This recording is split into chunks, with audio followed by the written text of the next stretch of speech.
الحمد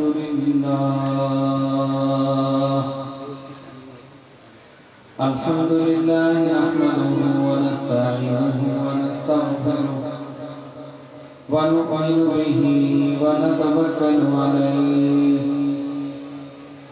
ونعوذ بالله من شرور أنفسنا ومن سيئات أعمالنا من يهده الله فلا مضل له ومن يضلله فلا هادي له ونشهد أن لا إله إلا الله وحده لا شريك له ونشهد أن سيدنا ونبينا وشفيعنا وشفاء صدورنا وغوثنا وغياثنا ومغيثنا ومعيننا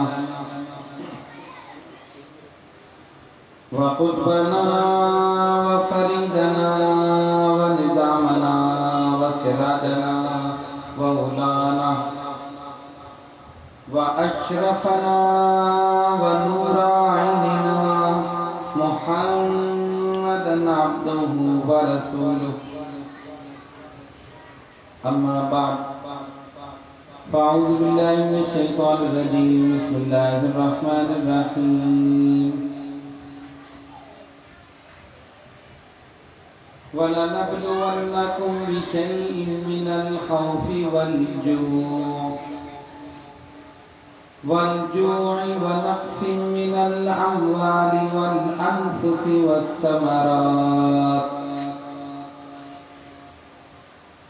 وَبَشِّرِ الصَّابِرِينَ الَّذِينَ إِذَا أَصَابَتْهُم مُّصِيبَةٌ قالوا إنا لله وإنا إليه راجعون صدق الله العظيم وبلغنا رسوله النبي الكريم ونحن على ذلك لمن الشاهدين والشاكرين والحمد لله رب العالمين. بارگاہ رسالت میں درود پاک کا نذرانہ پیش کیجیے. اللهم صل على سيدنا ومولانا محمد وعلى آل سيدنا ومولانا محمد وأصحاب سيدنا ومولانا محمد وبارك وسلم صلاة وسلاما عليك يا رسول الله.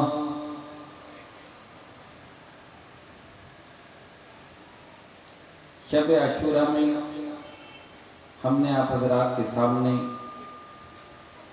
شہزادہ رسول جگر گوشہ بطول سردار نوجوانان جنت سیدنا امام حسین رضی اللہ تعالیٰ عنہ کی عظیم الشان بے مثال شہادت کے متعلق بیان کیا تھا اور حسب معمول آج شہادت کے بعد کے واقعات بیان کریں گے. وما توفیقی الا باللہ العلی العظیم. قرآن مجید فرقان حمید کی جن آیات بینات کی تلاوت سے اپنے آپ کو مشرف کیا، ارشاد ربانی ہوا وَلَنَبْلُوَنَّكُمْ بِشَيْءٍ مِّنَ الْخَوْفِ وَالْجُوعِ، اور ہم تمہیں ضرور آزمائیں گے مالوں اور جانوں کی کمی سے، بھوک سے،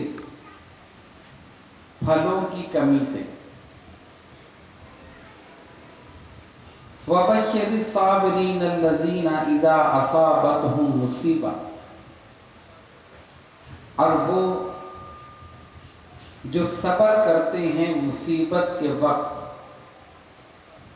قالوا انا للہ و انا الیہ راجعون، اور جب ان پر کوئی مصیبت پہنچتی ہے تو وہ کہتے ہیں ہم اللہ کے لیے ہیں اور ہمیں اسی کی طرف لوٹنا ہے۔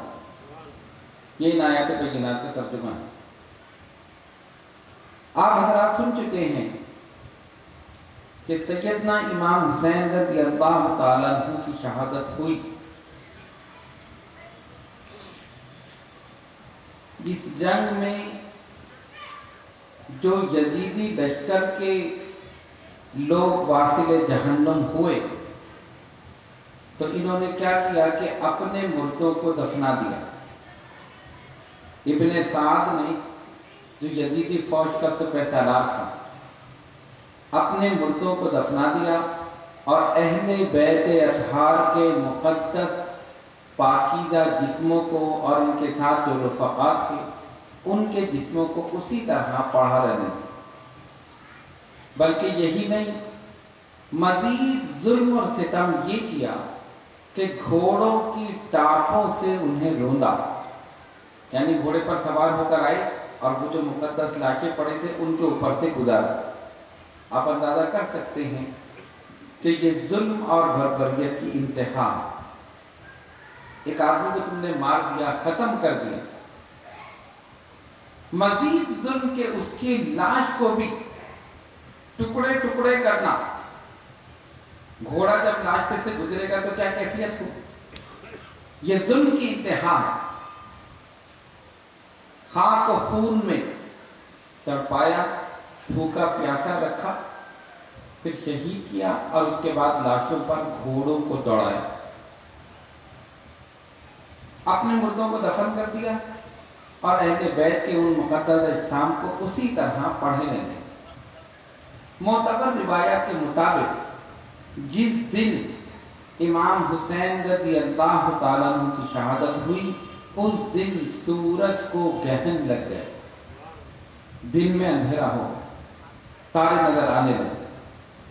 اور یہی نہیں بلکہ آسمان خون کے آنسو رویا، خون کے آنسو۔ جب ہم یہ بیان کرتے ہیں تو بعض حضرات اس پر اعتراض کرتے ہیں کہ یہ غلط ہے، ایسا کہیں نہیں ہوا کہ آسمان سے خون برسا ہو یا آسمان رویا ہو۔ آئیے ہم آپ کو بتائیں، معتبر شخصیات نے اس روایات کو بیان کیا ہے۔ حضرت علامہ جلال الدین سیوطی رحمۃ اللہ علیہ فرماتے ہیں کہ جب امام شہید کیے گئے تو 7 دن تک دنیا تاریک رہی، دیواروں پر دھوپ کا رنگ زعفرانی رہا اور ستارے ایک دوسرے پر ٹوٹ کر گرتے رہے۔ پھر فرماتے ہیں اور آپ کی شہادت یوم عاشورہ میں ہوئی، اس دن سورج کو گہن لگ گئے، 6 ماہ تک برابر آسمان کے کنارے سرخ رہے، پھر وہ سرخی جاتی رہی مگر افق کی سرخی اب تک موجود ہے جو اس واقعے سے پہلے نہیں دیکھی جاتی۔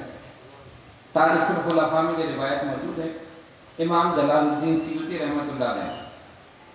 اسی طرح علامہ ابن جوزی فرماتے ہیں اللہ تعالیٰ نے جو آسمان کو سرخ کیا، یعنی جب شہادت ہوئی تو آسمان سرخ ہو گیا، اس کی وجہ کیا تھی؟ فرماتے ہیں اللہ تعالیٰ نے جو آسمان کو سرخ کیا، آسمان کا سرخ کرنا، خون کی باری برسانا اس کے بہت زیادہ ناراض ہونے اور غضبناک ہونے کی علامت ہے۔ کیوں؟ اس لیے کہ جب کوئی غصے میں آتا ہے یا جو غضب میں ہوتا ہے تو اس کا خون جوش کرتا ہے اور چہرہ سرخ ہو جاتا ہے۔ اللہ تبارک و تعالی بلا شبہ عوارض جسمانی سے پاک ہے اور منزہ ہے، لیکن اس نے اپنی ناراضگی اور غضب کا اظہار اس طرح کیا کہ آسمان کو سرخ کر دیا اور اس سے خون برسا، اور اس علامت کو قیامت تک کے لیے باقی رکھا۔ چنانچہ امام ابن سیرین رضی اللہ تعالیٰ عنہ فرماتے ہیں کہ بے شک آسمان پر شفق کے ساتھ جو سرخی ہوتی ہے وہ حضرت امام حسین رضی اللہ تعالیٰ عنہ کی شہادت سے پہلے نہیں ہوتی تھی. یہ علامت ہے، اس سے پہلے نہیں تھی، اس کے بعد یہ ہوئی. اب انہوں نے کیا کیا، جو اونٹ تھے اہل بیت کے ان کو پکڑ لیا اور اونٹوں کو ذبح کیا کہ ہم ان کو ذبح کر کے ان کا گوشت پکا کر کھائیں. جیسے ہمیں اپنے دشمن پر فتح ہو گئی ہے، اب وہ تو ظاہر شہید ہو گئے، تو ان کی سواریوں کو اونٹوں کو پکڑ لیا. لیکن ہوا کیا، جب انہوں نے اونٹوں کو پکڑا، ان کو ذبح کیا اور گوشت پکانے لگے، تو جمیل بن مرہ روایت کرتے ہیں کہ یزید کے لشکریوں نے لشکر امام حسین کے اونٹ آپ کی شہادت کے روز پکڑ لیے، پھر ان کو ذبح کیا اور پکایا تو وہ اندرائن کے پھل سے زیادہ کڑوے ہو گئے اور کوئی ان کو نہیں کھا سکا، اتنے کڑوے ہو گئے. اللہ تبارک و تعالیٰ نے ان کو یہ نصیب ہی نہیں کیا کہ یہ ان اونٹوں کے گوشت کو یہ کھا سکے. معصورت یہ بات اپنی جگہ مسلم ہے کہ سیدنا امام حسین رضی اللہ تعالیٰ عنہ کی شہادت کے وقت آسمان سے خون کی بارش ہوئی. اس روایت کو امام ابن حجر اسقلانی، امام بہیقی، حافظ ابو نعیم، علامہ ابن کثیر، علامہ ابن حجر مکی، امام جلال الدین سیوطی اور شاہ عبدالعزیز محدث دہلوی رحمہ اللہ اجمعین، ان سب نے روایت کیا. تو اس سے یہ پتہ چلا کہ یہ روایت ایسی نہیں ہے کہ جیسے کہ لوگ اعتراض کرتے ہیں کہ ایسا نہیں ہوا کہ سورج کو گہن لگا ہو یا دن میں اندھیرا ہو گیا ہو یا آسمان سے خون برسا ہو، ایسا نہیں ہے. اس کیفیت کو شاعر نے اپنے انداز میں بیان کیا، یعنی جب شہادت ہوئی اور دن میں اندھیرا سا ہو گیا اور آسمان سرخ ہو گیا تو وہ لکھتے ہیں، زمین میں اور فلک میں رنج و غم تھا، شور ماتم تھا، زمین روئی فلک رویا کہ ان دونوں سے خون برسا، اٹھے جب صبح کو تو خون سے برتن بھرے دیکھے، سبھی پر ہو گئے اس خون سے مٹ کے گھڑے ان کے، کسی پتھر کو جب بیت المقدس میں اٹھاتے تھے تو اس کے نیچے سے تازہ اور بہتا خون پاتے تھے، چھپا سورج اندھیرا ہو گیا یوم شہادت میں، رہا پھر یہ اندھیرا 3 دن شکل مصیبت میں، بوقت دوپہر دن میں نظر آنے لگے تارے،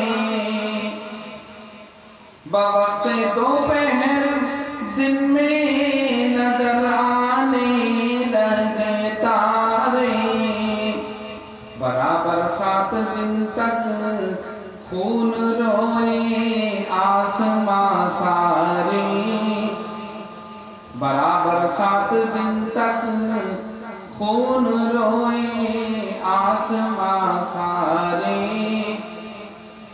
7 دن تک آسمان سے خون کی بارش ہوئی، اور وہ اس طرح نہیں کہ جیسے یہ بارش ہوتی، جو برتن اٹھاتے تھے اس کے نیچے سے خون نکلتا تھا، آسمان سرخ ہو گیا تھا، تمام چیزیں سرخ ہو گئی. گویا اللہ تبارک و تعالی نے آسمان کو سرخ کر کے اپنے غضبناک ہونے کو ظاہر کیا. تم نے جو کچھ زمین پر کیا ہے اللہ تبارک و تعالی اس سے راضی نہیں ہے، وہ تم سے سخت ناراض ہے. انہوں نے اونٹ پکڑ لیے، ذبح کیا، پکانا چاہا لیکن وہ اتنے سخت اور اتنے کڑوے ہو گئے، ان کا گوشت اتنا کڑوا ہو گیا کہ وہ کھا نہ سکے۔ اپنے مردوں کو دفن کر دیا اور اس کے بعد رات ہو گئی، اہل بیت اطہار کے مقدس اجسام کو اسی طرح پڑھا رہنے دی۔ امام علی مقام کا سر خولی بن یزید کے پاس تھا۔ جب رات ہوئی تو یہ سر انور لے کر اپنے گھر گیا اور اس نے ایک تندور کے اندر رکھ دیا اور اوپر سے اس کو ڈھک دیا۔ اس کی بیوی جس کا نام تھا نواریہ، اس کا بیان یہ ہے کہ پہلے تو اس نے اس سے پوچھا کیا لے کر آیا؟ اس کو خدشہ تھا کہ یہ اہل بیت سے محبت کرتی ہے، اگر اس کو پتہ چلے گا تو یہ ضرور مجھ سے لڑے گی۔ اس نے کہا کیا لے کر آیا اور کہاں تھا تو سارا دن؟ اس نے کہا امیر یزید کے خلاف ایک آدمی نے بغاوت کی تھی، میں اس کے خلاف لڑنے گیا۔ کیا لے کر آیا ہے؟ اس نے کوئی بہانہ کر دیا اور بتایا نہیں۔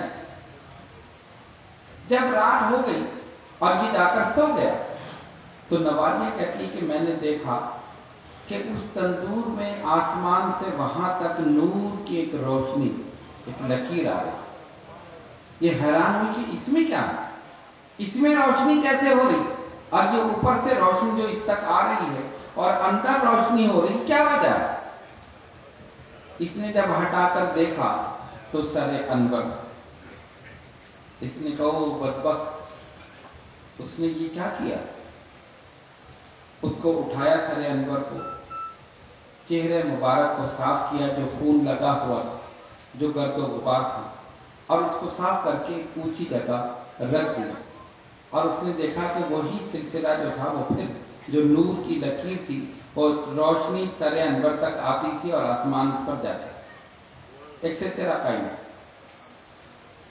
اسی وقت اس نے جا کر اس کو اٹھایا اور کہا وہ بدبخت کس کا سر لے کر آیا؟ حسین بن علی کا، وہ آپ کو جانتی تھی اور آپ کی زیارت کر چکی تھی تو پہچان لی۔ اب یہ گھبرایا کہ اس کو کیسے پتہ چل گیا۔ اس نے سارا قصہ اس کو سنایا اور کہا تجھ جیسے بدبخت انسان کے ساتھ میں نہیں رہ سکتا، نواسے رسول کا سر لے کر آیا تو ان سے لڑتا رہا سارا دن۔ یہ کہہ کر وہ گھر سے نکل گیا۔ اس کے دل پر کوئی اثر نہیں ہوا۔ ختم اللہ علی قلوبہم، اللہ نے ان کے دلوں پر مہر لگا۔ صبح ہوئی اور سر انور لے کر ابن زیاد کے پاس یہ پہنچ گئے۔ ابن زیاد نے اپنے سامنے سر مبارک کو رکھا اور بعض روایتوں میں آیا کہ ایک تخت میں رکھ کر اس کے سامنے پیش کیا گیا۔ اس کے ہاتھ میں ایک چھڑی تھی، اس نے اس چھڑی سے سر مبارک کی بے حرمتی کی، آپ کے دندان مبارک پر اور آپ کی ناک مبارک پر آہستہ آہستہ چھڑی مارتا تھا اور کہتا تھا حسین تم اپنے انجام کو پہنچ گئے، تم نے دیکھ لیا امیر المومنین یزید کے خلاف تم نے بغاوت کی تو تمہارا یہ حشر ہوا۔ اس قسم کی وہ گستاخی کس نے کی؟ ابن زیاد نے۔ جب اس نے یہ کیا تو نبی پاک علیہ السلام کے صحابی حضرت زید بن ارقم رضی اللہ تعالیٰ عنہ وہاں موجود تھے۔ انہوں نے جب یہ دیکھا تو ان سے برداشت نہ ہوا، رہا نہیں گیا، صبر نہیں کر سکے، وہیں سے بلند آواز سے اس کو للکارا، او ابن زیاد و بدبخت، جس چھڑی سے تو ان مقدس ہونٹوں کو مار رہا ہے میں نے اپنی آنکھوں سے دیکھا ہے رسول اللہ صلی اللہ علیہ وسلم انہیں چوما کرتے تھے، ان مقدس ہونٹوں کو چوما کرتے تھے، کیسی تو یہ گستاخی کر رہا ہے۔ ابن زیاد کو غصہ آیا، اس نے کہا کون ہے یہ؟ آپ بوڑھے تھے، اگر مجھے تیرا بوڑھا ہونے کا خیال نہ ہوتا تو ابھی میں تیری گردن اتروا دیتا۔ آپ نے فرمایا افسوس میرے بوڑھا ہونے کا خیال تجھے آ گیا اور ان کے نواسے رسول ہونے کا خیال نہیں آیا، مجھے چھوڑ رہا ہے کہ میں بوڑھا ہوں، افسوس ہے تجھ پر اور لعنت ہے تجھ پر کہ ان کے نواسے رسول ہونے کا تجھے خیال نہیں آیا۔ اور یہ آپ کہتے ہوئے دربار سے باہر نکل گئے۔ ابن زیاد نے یہ گستاخی کی اور اس کے بعد دیگر شہداء کے سر پیش کیے گئے۔ انہوں نے یہ کیا کہ لاشوں کو تو پڑا رہنے دیا، لیکن جتنے مقدس سر تھے ان کو نیزوں پر اٹھا لیا۔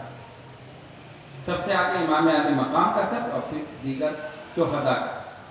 اب اس نے بدبخت نے ابن زیاد نے یہ کہا کہ اب یہ کوفے کی گلیوں میں گھماؤ، یہ پورے قافلے کو گھماؤ اور پھراؤ، تاکہ لوگ دیکھیں اور عبرت حاصل کریں اور ان کو بتاؤ کہ دیکھو امیر یزید کے خلاف جنہوں نے بغاوت کی ان کا یہ حشر ہے۔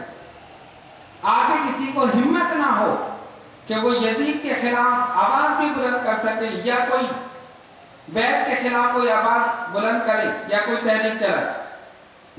اس بدبخت کے حکم پر کوفے کی گلیوں میں اہل بیت کا قافلہ گھمایا گیا، اور اس انداز میں کہ وہ مقدس سر نیزوں پر تھے، پاک بیویاں اونٹوں پر تھیں، امام زین العابدین رضی اللہ تعالیٰ عنہ جو بیمار تھے وہ اونٹ پر تھے، اور اس کے بعد گھمایا جا رہا ہے۔ جب قافلہ گھوما، لوگوں نے دیکھا، عورتوں نے دیکھا، مردوں نے دیکھا، رونے لگے۔ سیدہ زینب رضی اللہ تعالیٰ عنہ نے دیکھا، فرمایا تم روتے ہو؟ کیوں روتے ہو؟ تم نے تو ہمیں بلایا تھا، تم نے خط لکھ کر میرے بھائی حسین کو بلایا، اپنی وفاداریوں کا یقین دلایا، پسینے کی جگہ خون بہانے کے دعوے کیے، ہم قربان ہیں، ہم آپ پر مٹ جائیں گے، ہم آخر خون کا قطرہ تک بہا دیں گے، بڑے بڑے تم نے دعوے کیے، اور جب وہ یہاں پر آ گئے تو انہیں بے یار و مددگار چھوڑ دیا، اور ان ظالموں نے، بدبختوں نے انہیں بے دردی کے ساتھ بھوکا پیاسا شہید کر دیا۔ اب تم روتے ہو، خدا کرے کہ تم روتے ہی رہو، روتے ہی رہو۔ بد دعا لگی نہیں لگی، آج تک رو رہے ہیں، روتے ہی رہیں۔ خیر، قافلہ گھومتا رہا۔ اب اس کے بعد اس نے کہا ٹھیک ہے، اب ایسا کرو، ان کو یزید کے پاس بھیجو، دمشق، اس قافلے کو دمشق روانہ کرو، لیکن اسی طرح نیزوں پر سر ہوں اور یہ پیچھے قافلہ ہو، قافلہ وہاں روانہ ہو دمشق کی جانب۔ یزید اس وقت دمشق میں تھا، اور ایک روایت میں یہ بھی آتا ہے کہ سیدنا امام زین العابدین رضی اللہ تعالیٰ عنہ کو جب اس نے دیکھا، اس نے کہا یہ کون ہے؟ آپ نے فرمایا علی، ان کا نام تھا علی۔ اس نے کہا کیا علی کو اللہ نے ختم نہیں کر دیا؟ معاذ اللہ۔ فرمایا نہیں، وہ میرے بھائی علی اکبر تھے جو مجھ سے بڑے تھے، اس کو کیوں چھوڑ دیا؟ اس کو بھی ختم کر دو۔ جلاد آگے بڑھے، امام زین العابدین رضی اللہ تعالیٰ عنہ کو پکڑ لیا۔ جیسے ہی سیدہ زینب نے دیکھا، انہوں نے آگے بڑھ کر امام کو اپنی گود میں لے لی۔ کہاں بدبختوں، تم نے ہماری جڑوں کو اکھاڑا، ہمارے بچوں کو بے دردی سے شہید کیا، ہمارے جوانوں کو، بوڑھوں کو شہید کیا، ابھی بھی تمہاری پیاس نہیں بجھی؟ ارے ایک مرد تو ہمارے لیے رہن دو جو ہماری حفاظت کر سکے۔ خدا کی قسم اگر تو اسے مارنا چاہتا ہے، پہلے مجھے مارے گا پھر اس تک پہنچے گا، میں اس کو نہیں مارنے دوں گی۔ اپنے سینے سے لگایا، اور آپ نے اس شدت غم سے چیخ کر اس کو للکارا، اور آنکھوں سے آنسو جاری ہوئے کہ وہ سکتے میں آ گیا۔ تھوڑی دیر تک ابن زیاد خاموش رہا بالکل، اور ان دونوں کو دیکھتا رہا۔ کہا تو اس کو ہاتھ نہیں لگا سکتا جب تک مجھے نہ مار دے، ابھی تک تمہاری پیاس ہمارے خون سے نہیں بجھی، اتنوں کو تم نے شہید کر دیا ہمارے سامنے۔ اللہ نے اس کے دل میں کچھ رحم ڈالا، پہلے تو بالکل خاموش رہا، پھر جلادوں کو اشارہ کیا چھوڑ دو، وہ چھوڑ کر چلے گئے۔ اس کے بعد اب حکم دیا کہ چلو ان سب کو یزید کے پاس بھیجو، اور یہ سر اسی طرح نیزے پر اور پیچھے اونٹ پر یہ سارا قافلہ۔ آپ جانتے ہیں کہ ان کا مال و اسباب بھی لوٹ لیا گیا، پاک مقدس بیویوں کی چادریں بھی کھینچ لی گئیں، خیموں کو آخر میں آگ لگا دی گئی۔ بعض لوگوں نے یہ لکھا کہ ابن زیاد نے کہا تھا کہ ان کا سامان واپس کر دو، لیکن کسی نے واپس نہیں کیا، اور اکثر روایت میں یہ آیا کہ اس نے اس سلسلے میں کسی سے کوئی باز پرس نہیں کی کہ کس نے لوٹا، کس نے خیمہ جلایا، کچھ نہیں. وہ اپنی خوشی میں تھا کہ میں نے ان کو ختم کر دیا اور امیر یزید اب مجھے انعام دے گا اور میں نے ایک بہت بڑا کارنامہ انجام دے دیا. اب اس کے حکم سے یہ قافلہ جو تھا یہ دمشق کی جانب روانہ ہو گیا. کیسے ظالم، جابر اور بدبخت لوگ تھے کہ سروں کو نیزوں پر اٹھا کر چل رہے. لیکن اللہ تبارک و تعالیٰ کی شان دیکھو، حسین کا سر اب بھی ان کے سروں سے بلند، اب بھی حسین کا سر بلند تھا. ارے حسین کا سر کاٹ کر بھی نہیں جھکا سکے، اللہ نے دل میں ایسا ڈال دیا، نیزے پر اٹھا لیا. حسین بتا رہے ہیں دیکھو میں مرا نہیں ہوں، میں زندہ ہوں، فتح ان کی نہیں ہوئی، فتح میری ہے. یہ مجھے شہید کر کے بھی میرے سر کو نہیں جھکا سکے، اب بھی میرا سر ان کے سروں سے بلند ہے.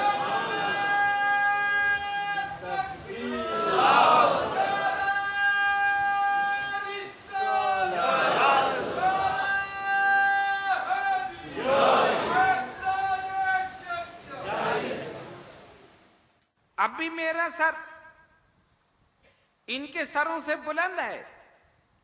اور حقیقت یہی ہے، مارنے والا یہ سمجھتا ہے کہ ہم نے مار دیا، ختم کر دیا، لیکن شہید مرتا نہیں ہے، شہید تو زندہ ہوتا.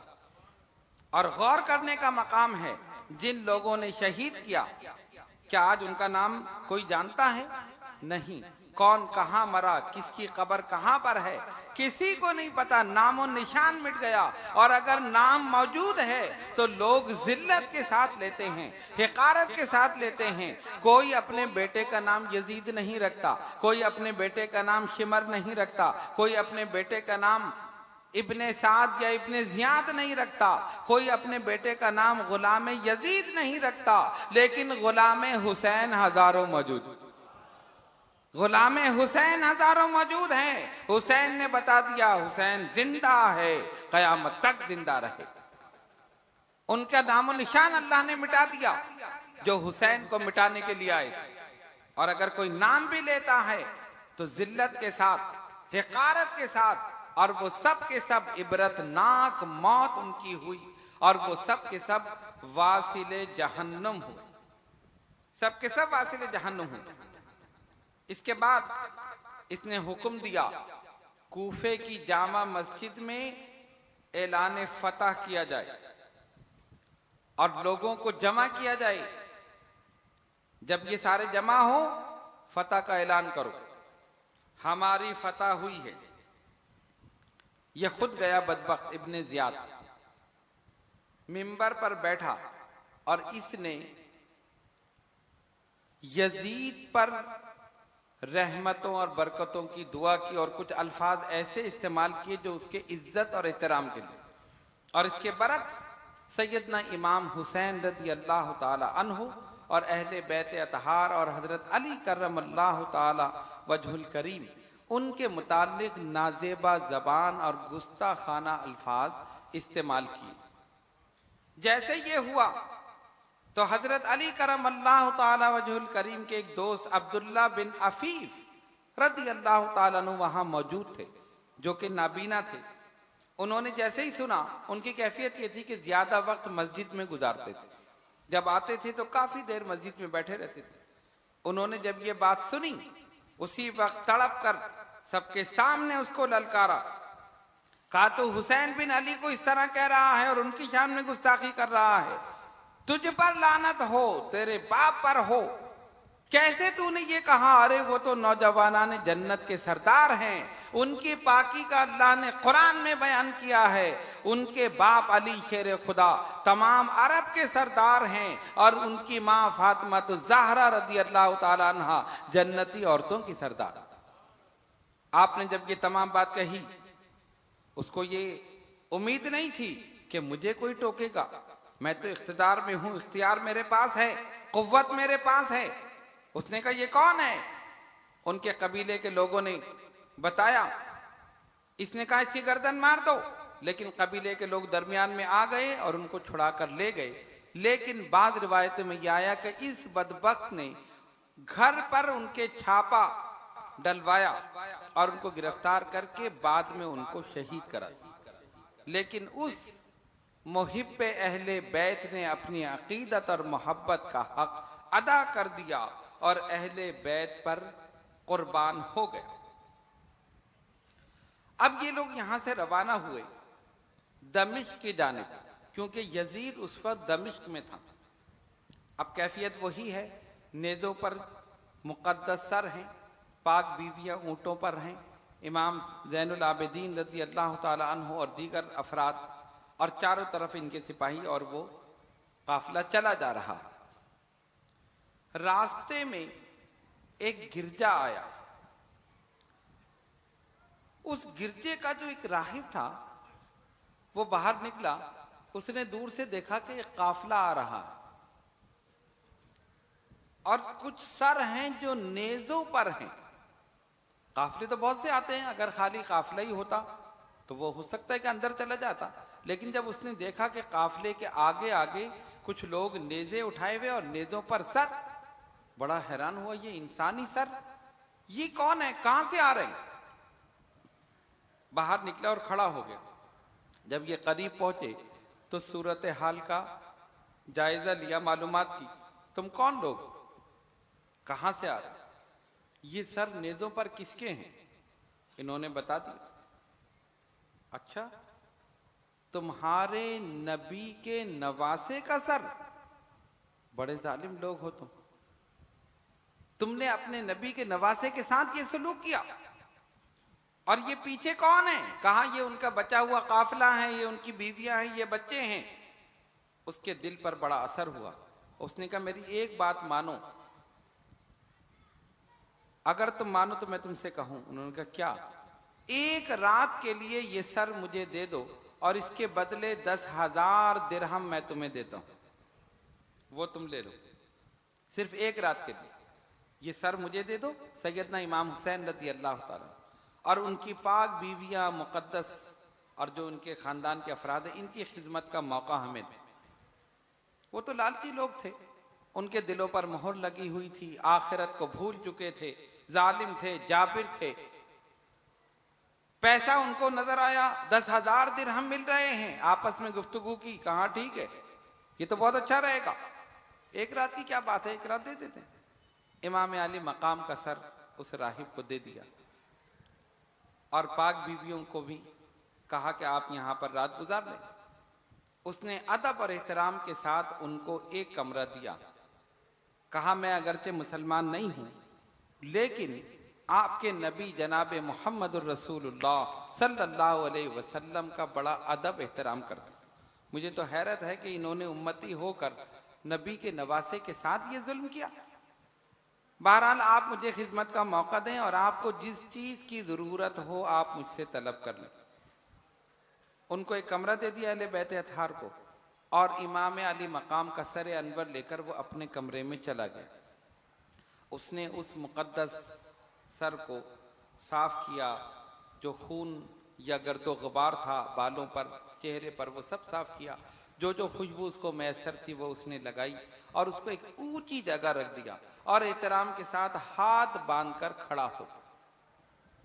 اللہ تبارک و تعالیٰ کا کرم دیکھیے، ہاتھ باندھ کر کھڑا ہو گیا.